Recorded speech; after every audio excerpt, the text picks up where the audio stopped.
BRICS ഉച്ചകോടിയുമായി ബന്ധപ്പെട്ട കാര്യത്തിൽ Iran ഉൾപ്പെടെയുള്ള രാജ്യങ്ങൾ ഇന്ത്യ സന്ദർശിക്കും.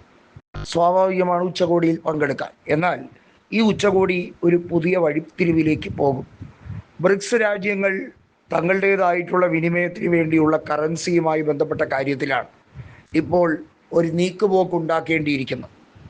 അതിൽ ഒട്ടുമിക്ക രാജ്യങ്ങളും പറയുന്നത് റഷ്യയുടെ കറൻസി ഏകീകരിക്കപ്പെടണം എന്ന രീതിയിലേക്കാണ്. അതിന് കാരണമാകുന്ന US ഡോളറിൽ വ്യാപാരം നടത്തി ഡോളറിനെ ശക്തിപ്പെടുത്താനല്ല നമ്മുടെ രാജ്യം നോക്കേണ്ടത്. അതാണ് ബ്രിക്സ് രാജ്യങ്ങൾ കൂട്ടായി തീരുമാനമെടുക്കുന്നത്. ബ്രിക്സ് രാജ്യങ്ങളെ സംബന്ധിച്ചിടത്തോളം കൃത്യമായും അമേരിക്കയുടെ സാമ്രാജ്യത്വ അധീനത പൊളിച്ചെടുക്കുക എന്നുള്ളത് കൂടി അവർ ലക്ഷ്യം വെക്കേണ്ടതായി ഉണ്ട്. അവർ കൂടുതൽ കരുത്തോടെ അമേരിക്കയുടെ നയങ്ങളെ എതിർത്താൽ മാത്രമേ, അതല്ലെങ്കിൽ ഡോളർ വിനിമയം ഉൾപ്പെടെയുള്ള കാര്യങ്ങളെ ശക്തമായി എതിർത്താൽ മാത്രമേ മുന്നോട്ടുള്ള കാര്യങ്ങൾ നടപ്പിലാക്കാൻ പറ്റൂ. അമേരിക്ക ഇന്ത്യക്കെതിരെ നടത്തിയ സാമ്പത്തിക ഉപരോധമൊക്കെ നമുക്ക് എല്ലാവർക്കും അറിയുന്ന കാര്യമാണ്. ഒരിക്കലും അമേരിക്കയുടെ പ്രസിഡന്റായ ഡൊണാൾഡ് ട്രംപ് നമ്മുടെ രാജ്യത്തിൻ്റെ ഒരു ട്രൂ ഫ്രണ്ട് അല്ല. നമ്മുടെ രാജ്യത്തിൻ്റെ സാമ്പത്തിക നാശവും നമ്മുടെ രാജ്യത്തിൻ്റെ സുസ്ഥിര വികസനമില്ലായ്മയും കാണാൻ ആഗ്രഹിക്കുന്നവരാണ്.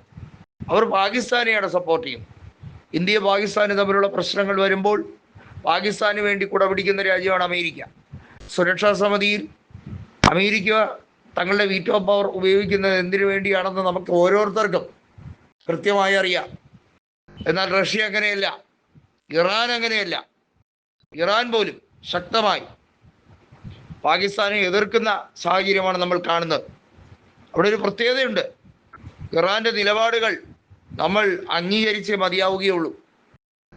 യുദ്ധ സാഹചര്യത്തിൽ ഇറാനും ഇസ്രയേലും തമ്മിലുള്ള പോരാട്ടം വരുമ്പോഴും ഇന്ത്യയുടെ പ്രധാനമന്ത്രിയായ നരേന്ദ്രമോദി ഇസ്രയേലിനെ പിന്തുണയ്ക്കുന്നത് അകാരണമായാണ്. അതുകൊണ്ട് നമ്മുടെ രാജ്യത്തിന് ദോഷമാണ് വരുന്നത്. യഥാർത്ഥത്തിൽ രാജ്യത്തിൻ്റെ സുസ്ഥിര വികസനവും അതുപോലെ ഡിപ്ലോമാറ്റിക് റിലേഷനും വളരെ ഭംഗിയായി അറിയുന്ന ഒരു വ്യക്തിയും ഈ ദുർഘടഘട്ടത്തിൽ ഇസ്രായേലിനെ പോയി താങ്ങത്തില്ല.